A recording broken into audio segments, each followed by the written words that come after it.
Welcome back mga kaaldab. Ito na naman po ang inyong lingkod, si Mr. Destiny at magbibigay po tayo ng pinakamainit na update po ngayon sa social media mga kaaldab. Ito yung pinaka mainit-init na pinag-uusapan.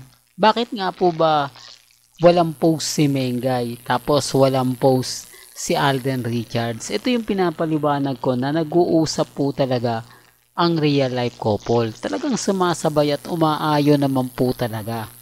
Kasi ngayong family weekend o family bonding, talagang masasabi nyo na magkasama nga po talaga sina Alden Richards at si Maine Mendoza. O bakit ang daming post ngayon ang ganap ni Catherine? Ang dami niyang update, sinabayan pa ni Jorus. Pero bakit pagdating kay Alden Richards medyo wala po atang update? Hindi ata nag-post si Richard Polkerson ngayong weekend. Kakaiba, no? O hindi man lang siya nag-post ng pulang araw. Hindi man lang siya nagbigay ng update na may taping man siya o may photoshoot. O, tapos si Mengay ganun din. Wala siyang update kahit sa kanyang Instagram, sa Twitter, at sa Facebook. Pansin nyo? Yan ang lagi kong pinapaliwanag at lagi kong sinasabi na may mga point po o may mga bagay-bagay po na kung iisipin naman po ninyo talagang parang may mali. Parang nag-uusap po talaga ang real life couple. Kasi kung pagbabasihan mo yung mga update natin, yung mga post po natin, talagang kakaiba, no? Kaya nga po yung iba nagagalit din po kay Mengay at yung iba nagagalit po kay Alden. Unahin natin ang mga main fanatics at Armin. Galit na galit sila kay Alden Richards kapag nagpo-post si Maine na sumasabay po si Richard Polkerson ng update. Ganon din naman po yung mga Alden fanatics.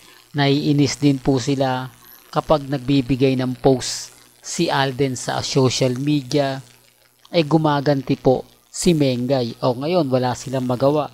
Wala po silang mahanap, makita na update man lang po ng real life couple. Wala silang makitang ganap. Wala silang makitang update nila Mengay at ni Richard Polkerson. Ito yung lagi kong pinapaliwanag sa mga taong bulag sa katotohanan na hindi coincident o hindi po talaga na kumbaga sinasadya, talagang sadya po. Di po ba?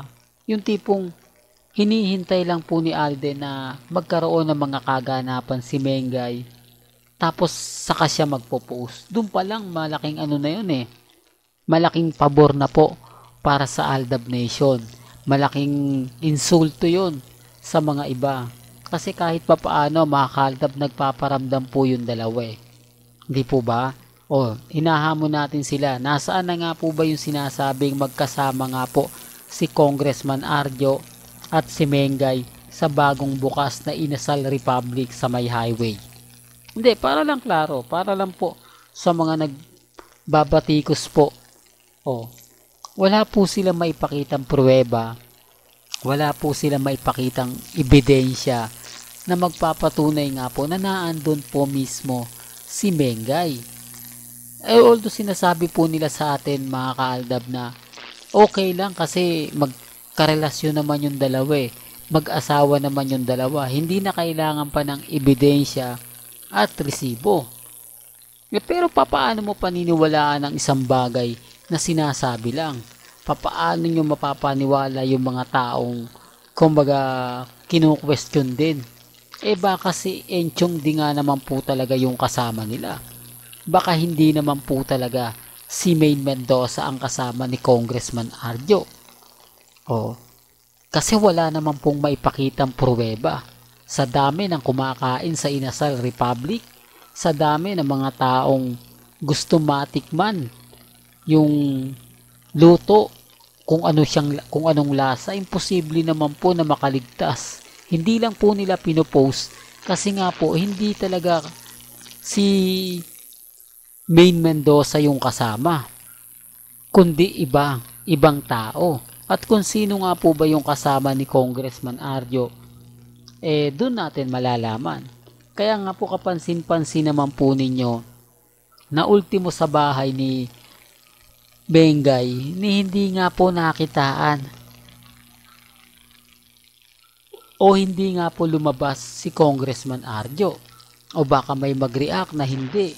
Alam nyo, mas malakas nga po ang benta kung sakaling mapapakita doon si Congressman Mas papabor yun sa pinopromote ni Bengay. Kaya tama naman po yung sinasabi ng iba Di po ba na kumbaga, mas paniniwalaan namin ang Aldab kesa kay Congressman Arjo at kay Bengay kasi kumbaga nandun yung point na tama ka Mr. Destiny. Mas marami kayong ganap, mas marami kayong update kung ikukumpara sa Armain. Gaya nga po ngayon, walang kaganap-ganap ang Armain. Akala ko po ba sanggang dikit sila nila Bengay? Sabi nga po ng mga main fanatics, madala sila sa EB. Bakit hindi sila pagbigyan man lang? Di po ba? Tinatawag nilang Armain, Mrs. Atayde, tapos walang post, tapos walang ganap, tapos walang update. Doon pa lang may mali na no? Pero hindi tayo namimilit. Sabi ko nga po sa inyo, may kanya-kanya po tayong pananaw, may kanya-kanya po tayong opinyon. Diba? Hindi naman po tayo namimilit sa mga sasabihin nila at ipapahiwatig nila. Ang sa akin lang naman po mga kaaldab, kung ano lang naman po yung napapanood ninyo, napapakinggan, yun lang naman po yung ina-update natin Di po ba? Guilty lang sila kasi nga po tayo ang daming ganap, ang daming update, pinaka-latest, di po ba? Tapos yung mga issue na ganyan, nababasag po sila. Gaya nga po ng sinasabi natin, ngayon walang post si Alden, samantalang si Jorus, panay post na kasama niya si Catherine. Pero never niyang sinama si Alden Richards. Tapos wala rin man pong update si Alden. Hindi nga nila-like ni Alden yung mga post ni Catherine. Lalo pa po, kaya ko nasabi yan kasi kung nilike po yun ni Alden, nakaw grabe yan. Di po ba? Katakot-takot na mga comment na ang babahain na sa channel ni Mr. Destiny. Ayan Mr. Destiny, sabi mo, walang ganap si Alden. Eto, nilike niya yung mga post ni Catherine. Kasi alam ni Alden na kapag ginawa niya yun, may magagalit. Alam ni Alden na kapag ginawa niya yung mga bagay-bagay na yun, pagpipiestahan lang ng mga taong, kumbaga, alam nyo na, kasi, kumbaga, ito nga po mas pinipili ni Alden na manahimik. Mas pinipili ni Alden na hindi na lang magsalita o gumawa ng kumbaga hinahayaan niya. Kaya nga sabi ko sa inyo, ilang araw na walang paramdam ang angkat din. Tapos sasabihin nila na hindi daw ganito. Sa bagay mga kaaldab, sabi ko nga po sa inyo, may kanya-kanya tayong pananaw. May kanya-kanya po tayong opinyon. Po ba nire-respeto ko naman po at ginagalang kung ano man po ang magiging desisyon nila. Ang sa akin lang naman po mga kaaldab ay nagbibigay lang naman po ng update si Mr. Destiny.